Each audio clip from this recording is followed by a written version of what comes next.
जय हिंद दोस्तों, मां हंस वाहिनी क्लासेस में आप सभी का स्वागत है। मैं राहुल सर आज आपको एक्सरसाइज 3.1 का लास्ट क्वेश्चन को सॉल्व कराऊंगा।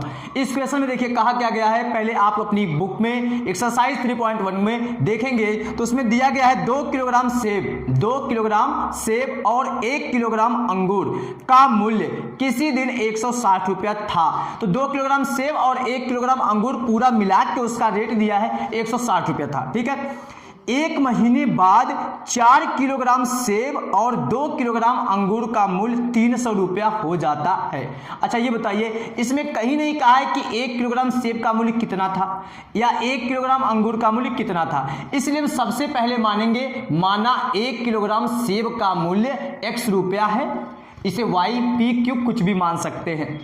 माना 1 किलोग्राम सेब का मूल्य x रुपया है तथा 1 किलोग्राम अंगूर का मूल्य, जब उसे आप यक्स मान लिए तो इसे कुछ अलग मान लीजिए, क्योंकि सेब और अंगूर का मूल्य कुछ अलग अलग ही लेना पड़ेगा, तो इसे y रुपया मान लिए। ठीक है, अब देखिए 2 किलोग्राम वो सेब लिए और 1 किलोग्राम अंगूर लिए, कितना रुपया चुका दिए 160 रुपया।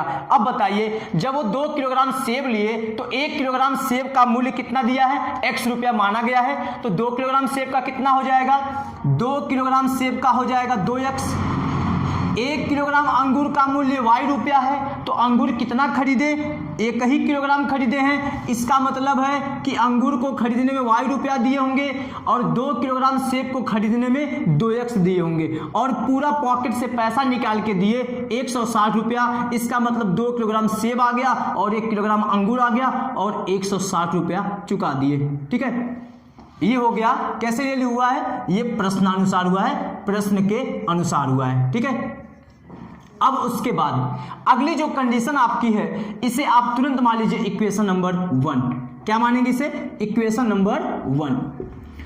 फिर उसके बाद कहा गया है 1 महीने बाद जब वो फिर मार्केट में गए तो 4 किलोग्राम सेब खरीदे। 1 किलोग्राम सेब का रेट x रुपया, तो 4 किलोग्राम सेब का रेट हो जाएगा 4x। फिर उसके बाद कितना अंगूर खरीदे, 2 किलोग्राम अंगूर का मूल्य, देखिए 2 किलोग्राम अंगूर का मूल्य, अब देखिए 4 किलोग्राम सेब और 2 किलोग्राम अंगूर खरीदे, 2 किलोग्राम अंगूर खरीदे, तो 1 किलोग्राम का y तो 2 किलोग्राम का 2y, 1 किलोग्राम सेब का x तो 4 किलोग्राम का 4x, और पैसा दे दिए 300 रुपया। ठीक है, बताइए इसमें से अगर हम 2 कॉमन ले लेते हैं तो यहाँ पे हो जाएगा आपका 2x प्लस y, क्योंकि यहाँ से 2 चला गया, ये बराबर हो जाएगा 300 के, और यहाँ से 2x प्लस y की बात करें तो देखिए 2 से भाग हो जाएगा, तो यहाँ पे आपका बचेगा 150। ठीक है, ये आपका हो गया इक्वेशन नंबर 2। अब इन दोनों समीकरणों को लेके आपको ग्राफ खींचना है, ग्राफ का निरूपण करना है, और कह रहा है कि इस स्थिति को बीजगणितीय तथा ज्यामितीय रूपों में व्यक्त कीजिए। तो बीजगणितीय रूप में ये व्यक्त हो गया है, अब आपको ज्यामितीय रूप में व्यक्त करना है। तो सबसे पहले आपको लिखना पड़ेगा समीकरण 1 है ना, ऊपर देखिए समीकरण 1 से बताइए y का वैल्यू क्या होगा। ऐसे हम इससे पहले वाले भी क्वेश्चन को सॉल्व कर रहे थे। y का वैल्यू हो जाएगा 160 और ये उधर जाएगा तो -2x। समीकरण 1 से y का मान आप ये निकाले। ठीक है, अब इसको सारणिक रूप में लिखेंगे तो सारणी रूप में। ठीक है, जब इसको आप सारणी रूप में लिखेंगे तो आपको हम बताए थे x का 2 वैल्यू अपने मन से लिखते हैं, और जिस पर आपको y का वैल्यू प्राप्त करना होता है एक ऐसा वैल्यू लेते हैं ताकि आपका जो y का वैल्यू हो कोई परफेक्ट वैल्यू आए। यहाँ पे आपको x दिखाना पड़ेगा, यहाँ पे y दिखाना पड़ेगा। कौन सा, ये समीकरण 1 का भी आप खींच रहे हैं, तो क्या दिया है 160 माइनस ये 2x हो गया। x का वैल्यू आप अपने मन से रखिए और y का वैल्यू यहाँ से निकालिए। अगर x का वैल्यू आप 40 ले लेते हैं तो बताइए यहाँ से y वाले में रखेंगे तो 160 माइनस 2x दिया है, x की जगह जब 40 रखेंगे तो 40 दूना 80 हो गया, तो 160 में से 80 कम करेंगे तो 80 आएगा। कितना आएगा 80। तो यहाँ पे y का वैल्यू क्या मिला 40 पर, x के वैल्यू 40 पर, y का 80 है। बाकी यहाँ पे आप x का कोई वैल्यू रख सकते हैं। ठीक है ना, तो बहुत बड़ा रखिएगा नहीं तो दिक्कत हो जाएगी ग्राफ दिखाने में, अभी हम आपको बताएंगे भी। फिर उसके बाद अगर हम x का वैल्यू कोई और सोचें कि यहाँ पे क्या ऐसा वैल्यू रख दे ताकि हमारा y का वैल्यू आ जाए। देखिएगा, अगर हम यहाँ पे 50 रख देते हैं, x का वैल्यू 50, तो बताइए 50 दूना 100 हो जाएगा। 160 में से 100 कम करेंगे तो आपको मिलेगा 60। ठीक है, ये हो गया। अब इससे जो आपका बिंदु बनने वाला है, इससे जो बिंदु बनेगा, अतः इससे बनने वाला बिंदु क्या हो जाएगा? 40 पर 80 है तो एक 40 का 80 हो जाएगा। फिर उसके बाद 50 पर 60 है तो एक ये हो जाएगा। इसको आप बिंदु P मान लीजिए और इस वाले को बिंदु Q मान लीजिए। ये आपका इक्वेशन नंबर 1 था। ठीक है, अब समीकरण 2 को लेके चलना है, वही काम करना जो यहां पे आप किए। अब लिखेंगे समीकरण 2 से।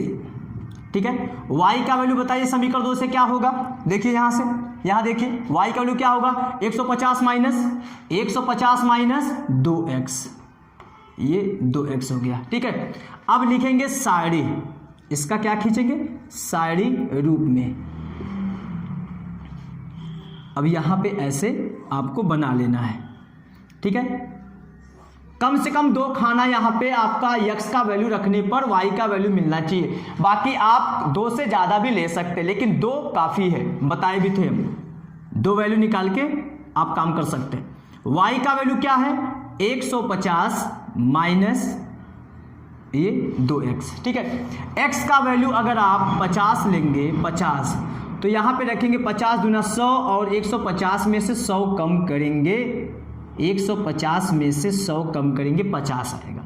अब कोई वैल्यू और ले लीजिए, मान लीजिए अगर हम यहाँ पे x का वैल्यू 70 ले लेते हैं, 70 तो 70 दूना आपका हो जाएगा 140 और 150 में से 70 कम कर देंगे तो आपको मिल जाएगा, कितना हो गया? 140 ना, नहीं 140 कम करना है, कितना हो जाएगा? 10।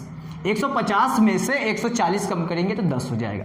तो यहाँ से जो आपको बिंदु मिल रहा है, अतः बिंदु एक को मान लीजिए, देखिए P क्यों माने हैं, इसे यस मान लीजिए, 50, और उसके बाद S हो गया, PQ, इसको R मान लीजिए, उसको यस मानिएगा, R, और यस वाला हो जाएगा आपका 70 पर 10 आया है। ठीक है, अब इन दोनों का ग्राफी रूप खींचना है। अब देखिए हम ग्राफ कैसे खींचते हैं। अब आप लोग ग्राफ पेपर निकाल लीजिए और देखिए यहाँ पर हमारा ग्राफ पेपर तैयार हो गया है। ठीक ना, क्योंकि इसको ग्राफ पेपर पर ही दिखाना है। ठीक ना, ज्यामितीय निरूपण आपका ग्राफ पेपर पर ही होगा। देखिए हम देखिए एक एक खाने को 10 लिए हैं, 10 फिर अगला भी 10, तो मिला के हो गया 20, 30, 40, 50, 60, 70 ऐसे चलेंगे। कहाँ तक चलेंगे? तो हम देख लिए x का जो मैक्सिमम वैल्यू हमारा है, देखिए इसमें 50 तक है और इसमें मैक्सिमम 70 तक है। तो एक इसका मतलब है कि x का मैक्सिमम वैल्यू 70 तक है और हम 80 तक दिखा दिए। ठीक है, बाकी आप 100 तक, 1000 तक दिखा सकते, लेकिन 1000 तक कहाँ दिखाएंगे। y का मैक्सिमम वैल्यू देखिए इसमें 50 है, इसमें 80 है, इसका मतलब y का मैक्सिमम वैल्यू हमारा 80 तक है। ठीक है, इसलिए 80 तक दिखा दिए, देखिए यहां तक। ठीक, अब इस बिंदु को, ये वाला बिंदु भी दिखाना है यहाँ पर, और इससे जो बिंदु बन रहा है ये वाला, इसको भी दिखाना है। चलिए हम पहले वाले समीकरण का जो हमारा बिंदु बना है P और Q, इसको दिखाते हैं। x पर चलना है 40 तो y पर 80, x पर 40, देखिए सब प्लस वाला ही है, माइनस वाला रहता है, इधर भी दिखाते। x पर 40, 1 2 3 4 खाना चलेंगे तो 40 मिल जाएगा, क्योंकि प्रत्येक खाना 10 का है, तो यहाँ पे 40 हो गया। और फिर उसके बाद y पर 80 चलना है, 1 2 3 4 5 6 7 8, यहाँ पर y का 80 है। ठीक है, अब देखिए इसके सीध में आइए और इसके सीध में चलिए, देखिए यहीं पे ना, इसका मतलब जो बिंदु आपका P वाला होगा वो यहाँ पर होगा, उसका एड्रेस हो जाएगा 40,80। इतनी बात क्लियर है। अब उसके बाद Q को दिखाने के लिए x पर 50 चलना है, x पर 50 और y पर 60, वो भी प्लस में ऊपर। आप यहाँ पे आ गए, अब इससे देखिए मिलाइए, ये इससे यहाँ पर, ये देखिए यहाँ मिल रहा है। ठीक है, तो यहाँ पर आपका बिंदु हो गया कौन सा? Q वाला। Q का निर्देशांक है 50,60। अब इन दोनों बिंदुओं से होके जाने वाली जो आपकी रेखा होगी वो ये होगा, इसका मतलब इसका ज्यामितीय निरूपण आपका हो गया। ये चाहे अब जहां भी कट करेगी उसको ऐसे सीधा आगे बढ़ा लेंगे, ठीक है। ये आपका हो गया पहले वाले समीकरण से बनने वाले दोनों बिंदु का ये ग्राफ हो गया, ठीक है। अच्छा, पहला वाला समीकरण आपका क्या था? पहला वाला समीकरण आपका यही था ना, ये 2x प्लस क्या था, ये 2x प्लस वाई इक्वल 160, ये उसका ग्राफ हो गया। अब दूसरा वाला जो बिंदु था, जो दूसरा वाला समीकरण जो बिंदु बना है r और s, इसको दिखाते हैं 50 पर 50, देखिए x पर 50, y पर 50, ये बिंदु आपका हो जाएगा, देखिए बिंदु आपका हो जाएगा यहां पर, ये आपका हो गया 50 पर 50। उसके बाद 70 पर 10 है तो x पर 70 चलना है और y पर 10 चलना है, तो ये यहां पर है, ठीक है। अब इन दोनों बिंदुओं से होके जाने वाला जो रेखा होगा वो ऐसे होगा, ठीक है। देखिए इसको खींचते हैं, ये हो गया आपका, ठीक है।